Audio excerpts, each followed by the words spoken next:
हरे कृष्णा।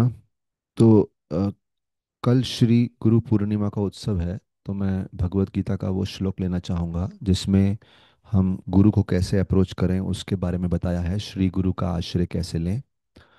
तो चौथे अध्याय में 34 नंबर श्लोक, तद विधि प्रणिपातेन परिप्रश्नेन सेवया उपदेक्ष्यन्ति ते ज्ञानम ज्ञानिनस्तत्वदर्शिनम। अगर आपको साउंड क्लियर है तो एक थम्स अप दिखा दो ऐसा। Okay, very good. नहीं क्लियर? हाँ, नहीं क्लियर है। अच्छा, सरप्राइजिंग। 1 सेकेंड। हम्म। ओके। सो तद्विधि प्रणिपातेन परिप्रश्नेन सेवया उपदेक्ष्यन्ति ते ज्ञानम ज्ञानिनस्तत्वदर्शिनम। तो इसमें तीन बातें बताई हैं कि जब हम गुरु का आश्रय लेते हैं तो कैसे लेना चाहिए। और ये क्यों ये श्लोक आया है, क्योंकि ये चौथे अध्याय में आता है। और चौथे अध्याय में भगवान श्री कृष्ण दिव्य ज्ञान के बारे में बता रहे हैं कि दिव्य ज्ञान जो भगवान के बारे में ज्ञान है, यह भगवान की प्राप्ति है, भगवान को समझना है, वो कैसे करना है। तो उसमें बहुत स्पष्ट बताते हैं, तद विधि, उसको समझने के लिए, प्रणिपातेन, उस तत्व को समझने के लिए, उनको समझने के लिए। प्रणिपात पहला चीज बता रहे हैं, विनम्रता, ह्यूमिलिटी से आप उनको अप्रोच कीजिए। सबमिशन से उनको सबमिट कीजिए, अपने अहंकार में मत जाइए। एंड फिर दूसरा है परिप्रश्नेन, प्रश्न पूछिए। और तीसरा है सेवया। तो हमें से बहुत सारे लोगों ने ये बहुत सारी बातें, ये तीनों बातें कई बार सुनी होंगी, ऐसा होता है। लेकिन यहाँ पे हम स्पष्ट दोबारा डिस्कस कर रहे हैं, क्योंकि गुरु पूर्णिमा पे हमें इन तत्वों पे चिंतन करना चाहिए। क्योंकि बड़े दुर्भाग्य की बात है कि अक्सर हमारे हिंदू समाज में जो गुरु के साथ रिश्ता है वो एक रिचुअलिज्म बन के रह गया है। गुरु पूर्णिमा पे जाते हैं, गुरु जी से मिल आते हैं, या फिर गुरु जी का फोटो लगा लेते हैं घर पे और उनकी आरती कर देते हैं दिन में 2 बार। अच्छी भावना है ये कि चलो आरती कर दी, गुरु जी से मिल आए गुरु पूर्णिमा पे। But what is more important, ये भी करना चाहिए, पर्सनल रिश्ता होना चाहिए। At the same time more important चीज़ क्या है कि क्या हम उनकी शिक्षाओं पे चिंतन करते हैं रेगुलर, और क्या उनसे ट्रेनिंग प्राप्त करते हैं, रेगुलर हमारा ट्रेनिंग होता है। तो एक तो ये रिचुअल बन के रह गया है सिस्टम, और दूसरा क्या है, ये एक बहुत ही रिचुअल के साथ साथ बोलेंगे, ये एक अक्सर लोग उनसे कनेक्ट होना चाहते हैं जो बहुत फेमस हैं, जो बहुत प्रसिद्ध हैं। तो अगेन वहां पे क्या हो रहा है, अपने प्रसिद्ध को बढ़ाने के लिए हम किसी प्रसिद्ध से कनेक्ट होना चाहते हैं। अभी एक तरह से बहुत गलती भी नहीं है प्रसिद्ध से कनेक्ट होना, क्योंकि हम जैसे डॉक्टर हैं, हम सोचते हैं इन डॉक्टर ने बहुत सारे लोग का इलाज किया तो ये अच्छे होंगे। लेकिन फिर हमें चिंतन करना है कि हम सच में इसलिए कनेक्ट हो रहे हैं, या फिर कहीं ना कहीं हमें अपने प्रसिद्धि की पड़ी है, we feel more safe in that connection. तो इसलिए यहाँ तीन बातें आ रही हैं। प्रणिपातेन, पहला है सबमिशन, सबमिट करिए गुरु को, वो अपना विनम्रता से। जैसे एक उदाहरण आता है बड़ा सुंदर। एक राजा हुए, उनके यहाँ बहुत बड़ा महल था और बहुत सारे बंदर थे। और बहुत सारे बंदर थे तो बंदरों को खेलते रहते थे, फुदकते रहते थे। शायद आपने इस स्टोरी पहले भी सुना होगा कहीं पे, तो बट हम उसको एक संदर्भ में बता रहे हैं। तो वो बंदर बहुत कूदते हैं, फुदकते हैं। तो एक दिन उनका जो वरिष्ठ बंदर होता है, जो सबसे बूढ़े हैं, वो बुलाते हैं सबको, बोले ये महल छोड़ के हम चले जाते हैं। क्योंकि ये राजा की रसोई में जो कुक है, मेन कुक, कभी कभी वो बहुत गुस्सा हो जाता है और वो जलती हुई लकड़ी जिससे कुकिंग हो रही है वो उठा के फेंकता है। और यहाँ पे बहुत सारी भेड़ भी घूमती रहती हैं। तो उन भेड़ का जो स्किन है, फर है, वो आग पकड़ लेगा किसी दिन जब ये लकड़ी फेंकेगा तो। और वो दर्द के मारे भागती हुई उस स्थान पे जाएगी जहां बहुत घोड़े हैं और घोड़ों के साथ घास भी है। तो वो घास आग पकड़ लेगी। घास में आग पकड़ ली तो घोड़ों की चमड़ी पे आग लग जाएगी। फिर घोड़ों का इलाज कराने के लिए डॉक्टर को बुलाया जाएगा। फिर उस चमड़ी का इलाज करने के लिए क्या करेंगे वो, उस चमड़ी का इलाज करने का एक तरीका है कि बंदरों का जो फैट होता है ना, उससे उसका इलाज होगा। डॉक्टर बोलेगा सब बंदरों को मार दो, उनका जो फैट मिलेगा उससे हम घोड़ों की चमड़ी का इलाज करेंगे। तो उस समय का सिस्टम है कोई इलाज का। तो ये बूढ़े बंदर बोलते हैं कि देखो सब भाग लो, एक ना एक दिन ऐसा होने वाला है। तो सारे जो जवान बंदर हैं वो सोचते हैं क्या आप इतना नेगेटिव सोच रहे हैं। एक दिन कुक को गुस्सा आएगा, फिर वो लकड़ी फेंकेगा, फिर वो लकड़ी से भेड़ को आग लगेगी, फिर घास को आग लगेगी, फिर घास के बाद घोड़ों को आग लगेगी, फिर घोड़ों की चमड़ी जल जाएगी, फिर डॉक्टर को बुलाएंगे, और सब इलाज में डॉक्टर बोलेगा बंदरों का फैट। क्या पॉसिबिलिटी है इसका? रिडिक्यूलस, पागलपन है ये। आप सटिया गए हैं, बूढ़े हो गए हैं, सटिया गए हैं। तो देखो हुआ वही, वो बूढ़े बंदर तो चले गए वहां से। कुछ दिनों बाद जैसा बोला था वैसा ही हुआ, आग लगी और घोड़ों की चमड़ी जल गई, और जो जितने भी युवा बंदर थे उनका फैट का जरूरत पड़ा, तो उनको मरवा दिया गया। तो सिमिलरली हमारे जीवन में जो वरिष्ठ हैं, जो हमसे एक्सपीरियंस्ड हैं, गुरु हैं या कोई भी वरिष्ठ हैं, जब वो हमें ज्ञान देते हैं, तो हमारा अहंकार उस ज्ञान को स्वीकार नहीं करता। हम सोचते हैं ये इतना नेगेटिव क्यों बन रहे हैं, ये इतना ओल्ड फैशन क्यों है, हमसे नया तरीका सीखिए, नया दौर, नया तरीका, नई सोच लीजिए। बट यहाँ पहला गुण दे रहे हैं प्रणिपात। जब हम इस बात को स्वीकार करते हैं कि हाँ ऐसा भी हो सकता है कि कुछ चीजें हमें नहीं मालूम, तो विनम्रता से आश्रय लो, और धीरे धीरे समय के साथ समझ जाएगा। अभी सिर्फ मार्गदर्शन लो। तो वो बंदर अहंकार में थे तो गुरु का मार्गदर्शन नहीं ले पाए, और गुरु ऐसी चीजें बता रहे थे जो उस डेट को नहीं दिख रही थी, भविष्य का उनको आभास हो रहा था। तो इसलिए प्रणिपात बहुत जरूरी है। Humbly accept the vision and the instruction, अपने से वरिष्ठ अनुभवी लोगों का दृष्टिकोण अपनाना। लेकिन श्रील प्रभुपाद जी इसी वर्ष के तात्पर्य में लिखते हैं, blind faith and absurd inquiries are condemned. तो ब्लाइंड फेथ मतलब अंधाधुंध श्रद्धा। तो अगर मैंने ये बंदर वाला एग्जांपल दिया तो फिर कुछ लोग सोच सकते हैं हाँ ठीक है, हमारे गुरुजी जो बोलेंगे चुपचाप करते जाएंगे। तो वो भी अंधश्रद्धा हो गई। क्यों? क्योंकि उस व्यक्ति को शास्त्रों का कुछ ज्ञान नहीं है, बिल्कुल अनपढ़ है। तो गुरु हैं जो एक्सप्लॉइट कर लेता है गुरु की पदवी पे जो है वो व्यक्ति। इसलिए व्यक्ति को अपने कान आंख खुला कर रख के फॉलो करना चाहिए। ऐसा नहीं कि दुनिया में क्या हो रहा है वो बिल्कुल मालूम नहीं और अंधा अंध अंध फॉलो कर रहे हैं, नहीं, ऐसा नहीं करना चाहिए। और इसीलिए बहुत सारा शोषण धर्म में जो गुरु की पदवी है उनके द्वारा भी हुआ है, क्योंकि कुछ लोगों ने उस पदवी का गलत प्रयोग किया है। बिकॉज फॉलोअर है जो ब्लाइंड फॉलोअर है, बस गुरु जी ने जो किया सही है, गुरु जी की लीला है, ये तो दिव्य लीला है। सो शास्त्रों का ज्ञान ध्यान में रखते हुए, अन्य साधु क्या बोल रहे हैं वो ध्यान में रखते हुए, और फिर गुरु पे श्रद्धा रखनी चाहिए, मार्गदर्शन लेना चाहिए। लेकिन प्रणिपात ये भी समझने था, कुछ कुछ चीजें हमको नहीं समझेंगी। आज सबमिट करो, शेल्टर में लो, सरेंडर में रहो, धीरे धीरे कुछ बातें समझ में आएंगी। अभी जैसे कल गुरु पूर्णिमा है, तो गुरु पूर्णिमा को हम लोग हमारे वैष्णव संप्रदाय में सनातन गोस्वामी का डिसअपियरेंस डे मनाते हैं, क्योंकि श्रील सनातन गोस्वामी पूरे ब्रज में, पूरा ब्रज उनको अपना गुरु मानता था। तो इसलिए और श्री सनातन गोस्वामी गिरिराज गोवर्धन के बहुत बड़े भक्त रहे। तो उनके स्मरण में कल के दिन पूरे गोवर्धन में परिक्रमा लगेगी, बहुत हजारों लाखों की मात्रा में लोग आते हैं। एक बार हम भी गए थे, बड़ा अद्भुत वातावरण, बहुत अद्भुत। मतलब ऐसी परिक्रमा चल रही है, बस चल रहे हैं, और चलते जाओ, आप आगे पीछे नहीं देख सकते, इतना भीड़ है। आप रुक नहीं सकते, आप साइड में नहीं हो सकते, लोग आपको चलाएंगे, इतना क्राउड है। अभी आजकल ऑफ कोर्स लोग बिजी भी हो गए हैं, धीरे धीरे कम आने लगे हैं लोग कभी कभी, बट काफी भीड़ रहती है गुरु पूर्णिमा को। सनातन गोस्वामी, अभी श्रील सनातन गोस्वामी की अगर एक लीला बताऊं, तो जब भी वो और उनके भाई रूप गोस्वामी, एक प्राइम मिनिस्टर एक फाइनेंस मिनिस्टर, जब वो श्री चैतन्य महाप्रभु से पहली बार मिलने गए और उनको शरणागत हुए, तो पूरी रूप से दंडवत प्रणाम किया। और इसी प्रकार से आगे भी जब सनातन गोस्वामी जब महाप्रभु के साथ शिक्षा लेने के लिए बैठे, तो विनम्रता से दंडवत प्रणाम किया। तो देखिए इतने बड़े मिनिस्टर हैं, लेकिन फिर भी अपना अहंकार छोड़ते हुए दंडवत, साष्टांग दंडवत, अष्टांग, पूरे आपके अष्ट अंग प्रणाम में है।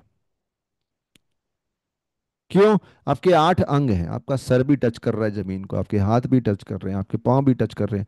लेकिन इन सबके साथ आठों में तीन चीजें और हैं, वो क्या है? माइंड, आप मन लगा रहे हैं गुरु के चरणों में।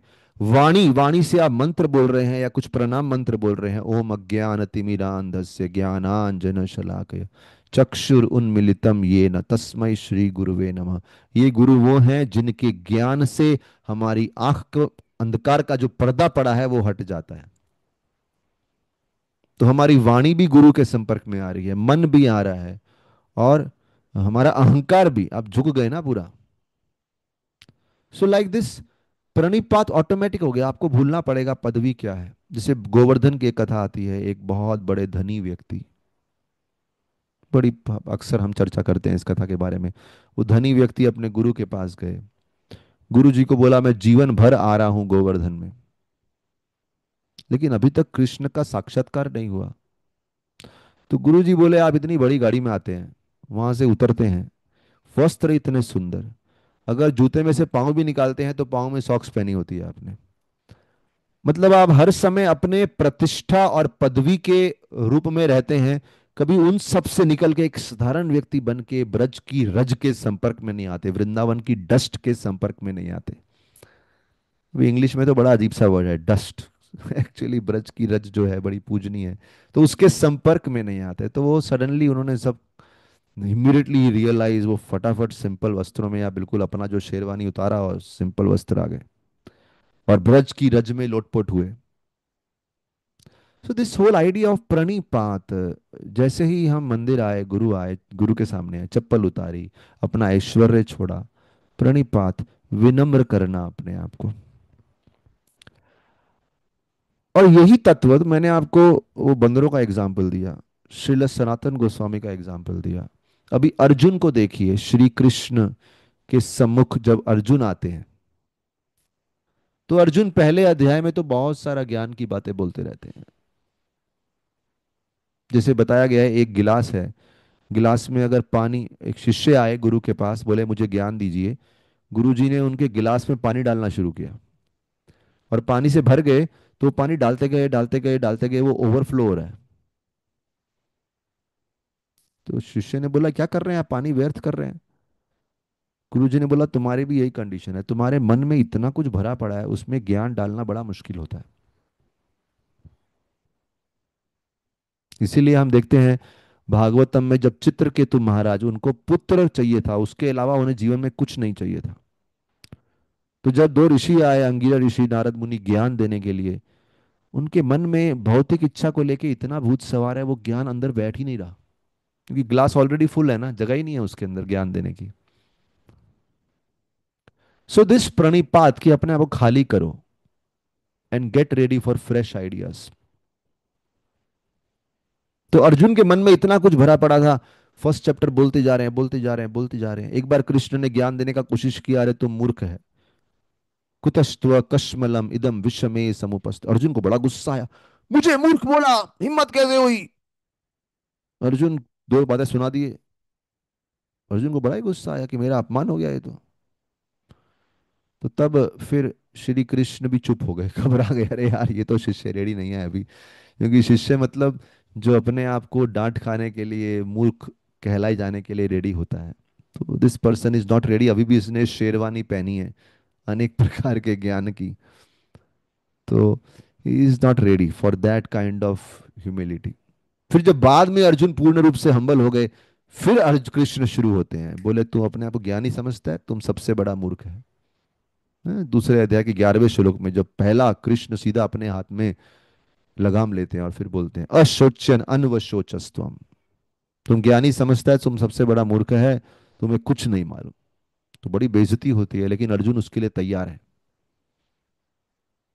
तो ये जो प्रणिपात है, विनम्र प्रणाम, ये एक वो माटी है जिसके अंदर ज्ञान का बीज बोया जा सकता है। ठीक है ना, अभी ये प्रणिपात हो गया। अभी नेक्स्ट क्या है? परिप्रश्नेन।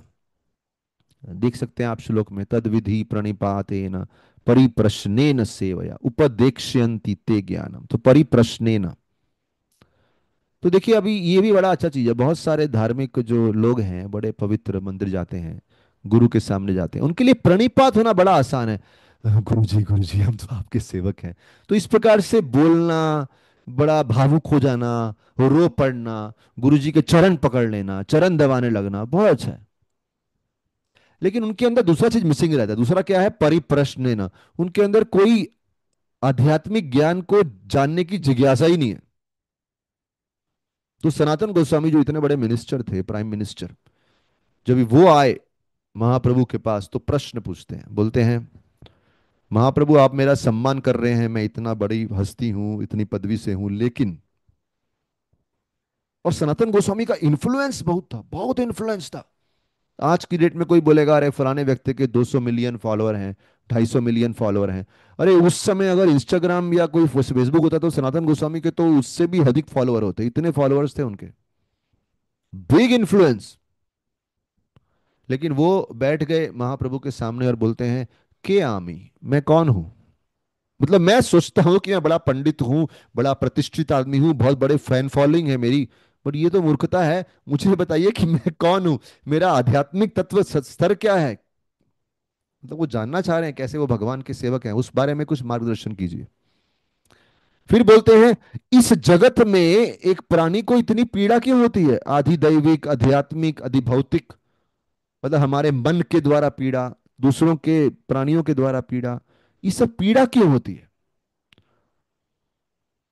देखिए आपको याद होगा, हमने कई बार चर्चा किए हैं कि एक शिष्य जब गुरु के आश्रम में आता है और पूछता है कि मुझे आपके आश्रम में प्रवेश लेना है, क्या योग्यता है, तो गुरु जी उसको नदी किनारे ले जाते हैं और उसका सर डुबोते हैं पानी में। अगर आपको याद है तो ऐसे करिए, अंगूठा करिए। याद है आपको ये स्टोरी?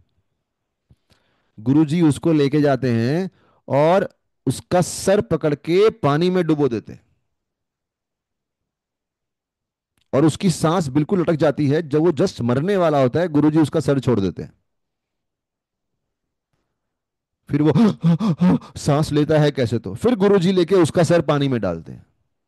3 बार करते हैं ऐसा। जो मरने वाला होता है तो छोड़ देते हैं। शिष्य बोलता है अरे आप ऐसा अत्याचार कर रहे हैं मेरे ऊपर। शिष्य को भी लगता है ये गुरु जी कैसे है, तो मार डालेंगे। गुरु है कसाई है व्यक्ति, कौन है ये? ऐसा उन्होंने सोचा नहीं, बट कोई भी बोलेगा अरे ये कैसा है ये। तो तब गुरु जी बोलते हैं अगर आपके अंदर आध्यात्मिक ज्ञान जानने की इतनी तीव्र इच्छा है जितनी आपकी इस जल के अंदर डूबते समय हवा की इच्छा थी, you are desperate for the air, oxygen, अगर उतनी इच्छा है ज्ञान की, तो आप गुरु आश्रय लेने के योग्य हैं, नहीं तो आपका गुरु आश्रय भी पाखंड है। तो सी मैनी पीपल हमको इनिशिएशन चाहिए, इनिशिएशन चाहिए। क्वेश्चन पूछना है हमें खुद से कि सच में क्या, प्रभुपाद जी लिखते हैं इनिशिएशन की बात तो उसको करनी चाहिए जिसको भौतिक जगत में भोग करने की पूरी इच्छा खत्म हो चुकी है। बहुत ऊंचा लेवल है। तो मैक्सिमम लोग तो सोशल प्रेस्टीज के लिए ले लेते हैं इनिशिएशन की, चलो हो गया एक, या सोशल प्रेस्टीज नहीं भी कुछ अच्छे दिल से भी लेते होंगे, पूर्ण ज्ञान विकसित नहीं है। सनातन गोस्वामी बोल रहे हैं कि मुझे जानना है मैं जन्म मृत्यु से बाहर कैसे निकलूं। मुझे जानना है कि मेरा कर्तव्य क्या है, मेरी साधना क्या है, मेरा लक्ष्य क्या है। तो परिप्रश्न ना, ऐसे प्रश्न होने चाहिए, ऐसी जिज्ञासा से कथा सुननी चाहिए, इतनी प्यास होनी चाहिए कथा के लिए कि हाँ, तो व्यक्ति गुरु पूर्णिमा का असली मकसद जो है पूरा कर रहा है, कि गुरु पूर्णिमा पे गुरु की पूजा हो रही है, गुरु के द्वारा ज्ञान सुन के, और उस ज्ञान के लिए उतनी प्यास दिखा के। इसलिए जब परीक्षित महाराज सुखदेव गोस्वामी के पास आए तो सुखदेव गोस्वामी से पूछते हैं एक मरने वाले व्यक्ति का असली कर्तव्य क्या है।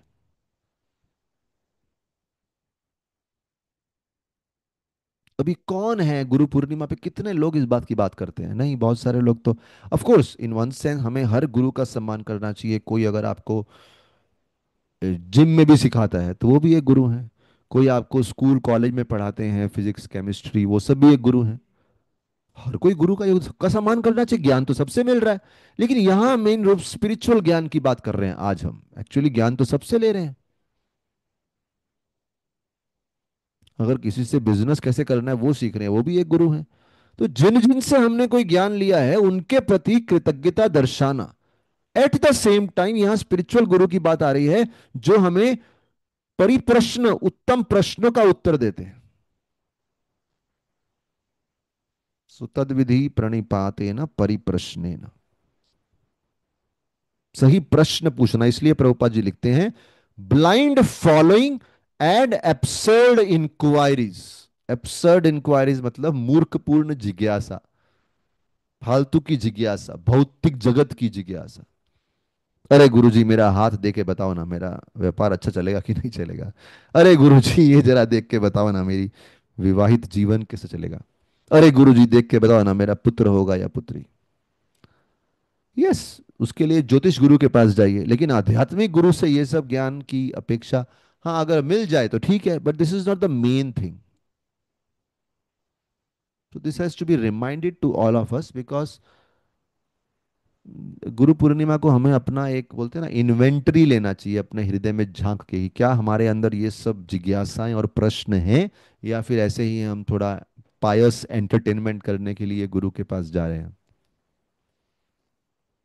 इसीलिए इसी संदर्भ में आता है परिप्रश्न में कि सही प्रश्न पूछने चाहिए।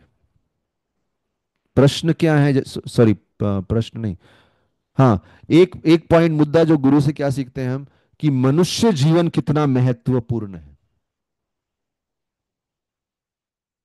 एक उदाहरण दिया गया है, एक तालाब है, बहुत बड़ा तालाब, उसमें एक नाव है, नाव के साइड में एक छोटा सा होल है, और उस पूरे तालाब में एक कछुआ है। अभी बताइए, कितना प्रोबेबिलिटी है, कितना चांस है कि वो कछुए का जो मुख है, उसकी जो सर है उसका, वो उस होल में से निकल के उस बोट के अंदर दिखेगा। What is the chance. इतना बड़ा तालाब, उसमें एक बोट, एक कछुआ, एक छेद, उसके अंदर से वो कछुआ का सिर पास होना चाहिए, चांस ही नहीं है। बोलते हैं उतना रेयर पॉसिबिलिटी है हमें ह्यूमन लाइफ मिलना।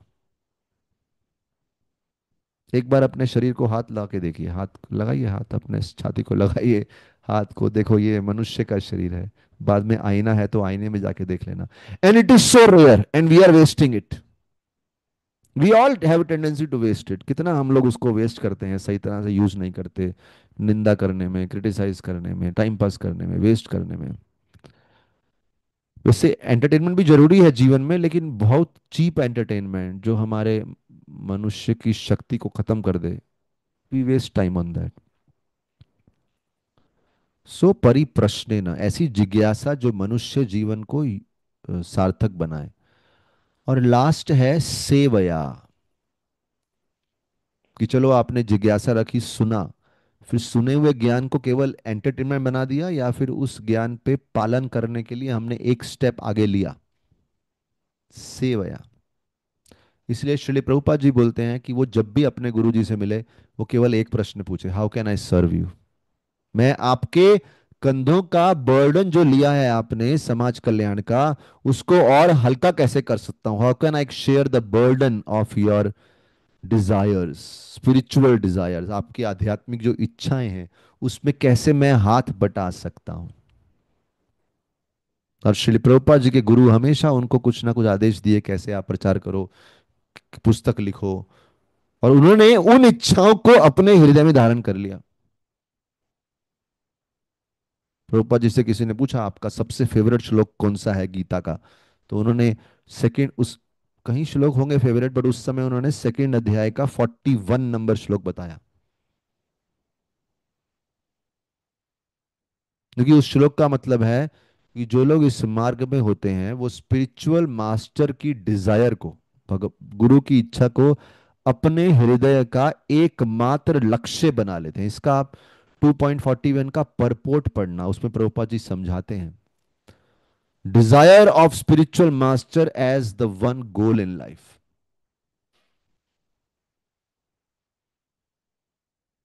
सेवया। जैसे कथा आती है श्रील रामानुजाचार्य की। श्रील रामानुजाचार्य जब ही उनके एक शिष्य थे कुरेश, तो रामानुजाचार्य उस समय बहुत इन्फ्लुएंस था रामानुजाचार्य जी का। तो उनके उनको एक उधर के राजा थे, उन्होंने श्रीला रामानुजाचार्य को बुलाया कि आप हमारे पंडितों से डिबेट कीजिए और वो आपको हरा देंगे, क्योंकि राजा जो थे वो उनके विरुद्ध थे। तो श्रीला रामानुजाचार्य के शिष्य थे कुरेश, उन्होंने बोला आप मत जाइए, मैं जाता हूँ, क्योंकि वहां जीवन का खतरा है। तो उन्होंने क्या किया, उन्होंने रामानुजाचार्य की ड्रेस पहन ली, सन्यास ड्रेस, क्योंकि उस समय क्या है, ऐसा कोई सोशल मीडिया तो था नहीं, लोगों ने चेहरे तो देखे नहीं थे। सुना था कि ऐसे संत हैं, वहां से बुला उनको। तो वो आए, और ये राजा ने ऐसा कुछ षड्यंत्र रचाया, जबकि रामानुजाचार्य के शिष्य ने हरा दिया जो जो लोग राजा की तरफ थे। लेकिन राजा ने कुछ ऐसा षड्यंत्र रचाया कि उन्होंने जो कुरेश था उनको दंड दिया और उनकी आंखें नोच ली, पूरी अंधा कर दिया उनको। तो कुरेश फेल्ट सो प्राउड कि मुझे अपने गुरु जी के लिए इतना बड़ा सेवा करने को मिला। That was his pride. उनके जीवन का वो सबसे बड़ा गर्व था कि चलो मुझे अवसर मिला, आई एम ग्रेटफुल कि मुझे ये अवसर मिला। तो अभी थोड़ी देर मैं एक क्लास दे रहा था, दूसरा ग्रुप था, एक इंटरनेशनल ग्रुप, तो वहाँ इंग्लिश में क्लास चल रही थी। तो वहां पे किसी ने पूछा कि प्रभु जी, गुरु बनने की योग्यता क्या है, कौन व्यक्ति है जो गुरु कहलाने के लायक है। क्योंकि हमने बात किया प्रणिपात, परिप्रश्न, सेवया, सेवा भाव होना चाहिए। बहुत सारे उदाहरण दे सकते हैं सेवा भाव के, लेकिन एक पॉइंट हम समझ गए कि गुरु, जब इस श्री चैतन्य महाप्रभु बोले कि मेरे पास इतने सारे फल हैं, भगवत प्रेम के फल हैं, भगवान के प्रेम के इतने फल हैं, मैं दो हाथों से कितने बांट सकता हूं, तो मुझे हेल्प चाहिए बांटने के लिए। तो सेवा मतलब helping the Guru in the mission. That is Guru Purnima. तो फिर किसी ने प्रश्न पूछा गुरु की योग्यता क्या होनी चाहिए। तो मैं उनको बता रहा था, एक श्लोक तो ये बोलता है कि गुरु केवल वही बन सकते हैं जिनका अपनी इंद्रियों पे संयम है, छह वेग होते हैं उन पे संयम है। वाचो वेगम, वाणी का वेग। मनस वेगम, अपने मन के ऊपर संयम है, मन में उनकी इच्छा से ही विचार आते हैं, किसी भी प्रकार के गलत विचार नहीं आते। क्रोध पे वेग है उनके। जिह्वा, जीभ पे वेग है, स्वादिष्ट भोजन से आकर्षण नहीं है।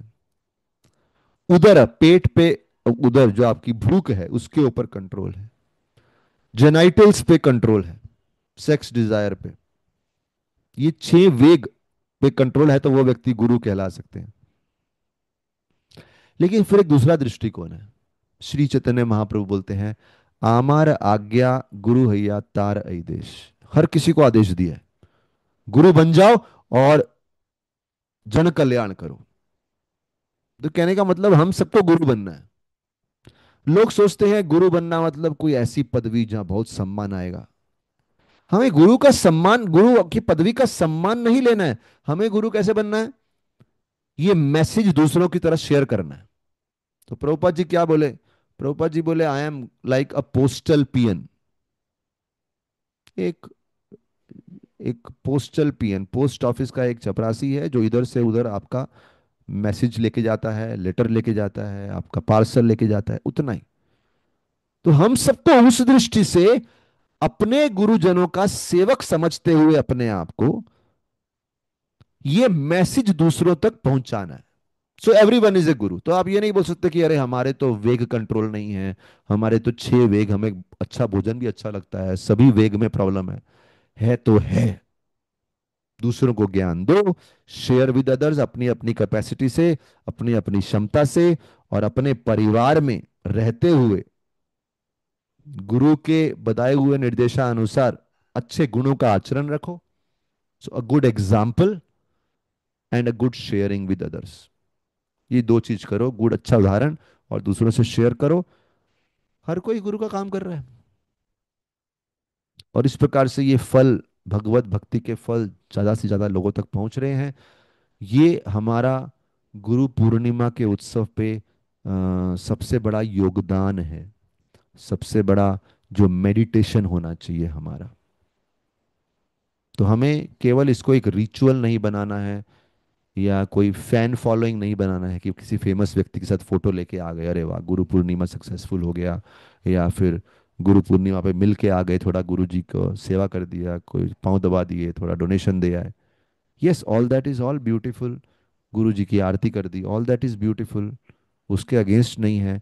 लेकिन जो कोर क्रक्स है वो हमारा है कि क्या हम उन शिक्षा को धारण किए हैं हृदय में, और क्या उन शिक्षाओं को दूसरों तक पहुंचा रहे हैं। सो ये मैं थोड़ा सा गुरु पूर्णिमा पे अपना मेडिटेशंस बताना चाहता था और शेयर करना चाहता था। So thank you very much. Hare Krishna.